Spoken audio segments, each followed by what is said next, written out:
Hi viewers, అందరికీ నమస్కారం. Welcome to Sravya's recipes. Hi అండి. ఇవాళ మన రెసిపీ బీన్స్ టమోటా కూర. అయితే ఈ రెసిపీ ఎలా చేయాలనేది చూద్దామా ఇప్పుడు. ఇక ప్రాసెస్ స్టార్ట్ చేద్దామా అండి. అండి పెట్టుకొని ఆయిల్ పోసుకోండి. ఆయిల్ వేడెక్కాక తాలింపు గింజలు ఎండుమిర్చి వేస్తున్నానండి. అట్లానే పచ్చిపప్పు, కొంచెం కరివేపాకు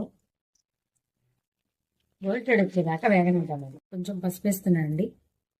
ఉల్లిపాయలు, పచ్చిమిరపకాయలు వేసుకొని ఒకసారి ఇలా కలుపుతున్నాను. అంతా కూడా పిల్లో పెట్టుకొని చేసుకోండి.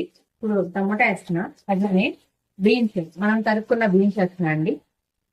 ఇప్పుడు ఒకసారి మొత్తం కూడా మంచిగా కలుపుకుందాం మేడం. ఇప్పుడు నేను కూరకు సరిపడా ఉప్పు వేస్తున్నా అండి. కొంచెం పసుపు వేసుకుంటున్నా.